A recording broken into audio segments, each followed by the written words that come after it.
하이, 한량입니다. 6월 2주차 한량존 영상입니다. 지난주 바이든 대통령이 부채 한도 합의안에 서명하면서 미국 디폴트 악재가 해소되었습니다. 그 영향으로 미국 시장은 지난주에도 상승 추세를 이어갔는데요. 이제 다가오는 13일에 잡혀있는 FOMC 금리 발표에 집중해야겠네요. 이번 6월은 금리 동결을 예상하는 의견들이 많은데요. 발표 전까지 남은 기간 동안 발생하는 변수에 따라서 달라질 수 있는 부분이니까 시장에 나오는 이벤트들을 잘 살피는 게 좋겠습니다.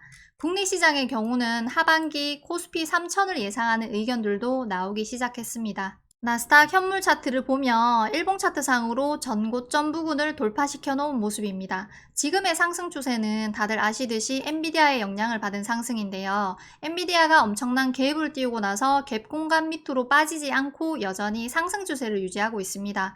나스닥 일봉 차트상으로 직전 고점 저항대 구간이라는 점과 최근 상승 추세의 기울기가 가파르게 변하고 있는 점을 감안해서 차트상으로 하나의 고점 라인을 만들 가능성도 고려해야 한다는 개인적인 생각입니다. 주봉 차트로 보더라도 3주 연속 양봉을 만들면서 상승했기 때문에 한 번쯤 쉬어갈 가능성도 생각해 볼 수 있습니다. 국내 시장은 코스피 강세 시장을 유지하고 있는데 수급의 관점으로 보더라도 코스피의 외인과 기관 수급이 집중되고 있는 모습이네요.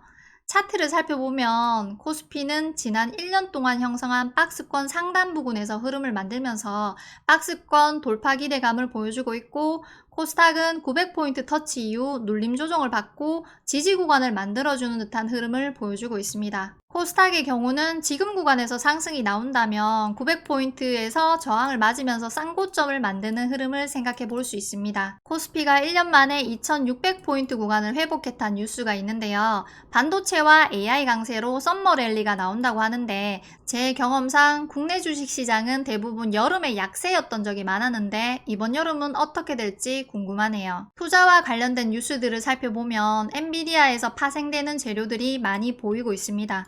그 중에서 AI 시장의 성장과 고성능 클라우드 시장은 마치 전기차와 배터리의 동반 성장과 비슷하다는 뉴스가 있는데, 시장에서 관련 종목이 생기고 상승 명분으로 작용할 가능성이 있는 재료라 생각하고 있습니다. 다음 주에도 반도체 관련 종목들 위주로 시장을 살펴볼 생각입니다. 대장주인 이수페타시스는 계속해서 흐름을 지켜볼 종목이고, 이 밖에도 거래대금이 1000억 이상 발생했던 동진세미캠, 서울반도체도 흐름이 좋다 생각하고 있고, 반도체 검사 장비 관련주인 펨트론과 저스템도 흐름이 좋다 생각하고 있습니다.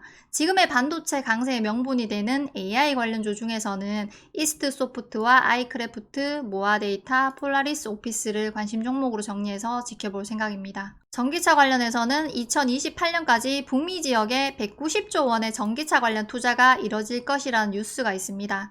현대, 기아차, 북미 공장과 관련 있는 종목이나 LG엔솔과 관련 있는 종목들이 움직일 가능성이 있겠네요. 마그네슘 2차 전지도 개발되었다고 합니다. 최근에 나트륨 배터리라는 재료가 시장에 부각되면서 관련주인 애경케미칼이 강하게 상승했던 적이 있었는데요. 마그네슘 2차 전지도 관련주가 만들어지더라도 나트륨 배터리처럼 단기간의 이벤트 정도로 접근해 볼 만한 재료라 생각합니다. 전기차 관련해서는 현대차가 대주주로 있는 쉬오소프트테크를 포함해서 포스코 인터내셔널, 백광산업 등 개인적으로 흐름이 좋아 보이는 종목들을 관심 종목으로 정리했습니다. AI 시장이 성장할수록 동반 성장이 기대되는 산업은 로봇 산업인데요. 반도체 AI 관련주들이 시장을 주도하는 흐름이 유지된다면 로봇 관련 섹터도 지속적으로 모니터링해야 하는 섹터라 생각합니다. 유로메카, SPG, SP시스템스는 지금 몇 주 동안 계속 한량종 관심 종목으로 정리하고 있는 종목인데, 저 같은 경우는 눈에 띄는 상승폭이 나오지 않더라도 주가가 21선 위로 회복한 뒤로는 눌림 흐름이 발생하는 이런 구간에서 지속적으로 짧게 매매하고 있는 종목들입니다. 지난 영상에서도 언급했지만 장대 양봉 한두 개만 나와주면 언제든 신고가를 갱신할 수 있는 위치에 있는 종목들이라 지속적으로 관심을 가지고 흐름을 지켜볼 생각입니다. 화장품 회사 마녀공장이 7일에 상장합니다. 마녀공장 상장 전까지 상장 기대감 영향으로 화장품 관련주들 강세 가능성을 생각해서 기관 수급이 들어온 실리콘2 잉글우드랩, 코스메카 코리아를 관심 종목으로 정리해서 지켜볼 생각입니다. 우크라이나와 러시아 사이에 한반도식 DMZ를 고려하자는 뉴스가 있습니다. 삼부토건과 SY를 관심 종목으로 정리해서 흐름을 지켜볼 생각인데요. 삼부토건은 재건 관련 MOU를 체결하면서 다시 상승 추세를 만들어가는 흐름을 보이고 있고, SY는 지난 일주일 동안 적은 거래 대금으로 반등 한 번 없이 조정받는 흐름을 만들어 놓았네요. 마지막으로 엑스게이트, 주성엔지니어링, YG플러스, 1승, 송원산업, 공구먼을 개별 종목으로 정리했습니다.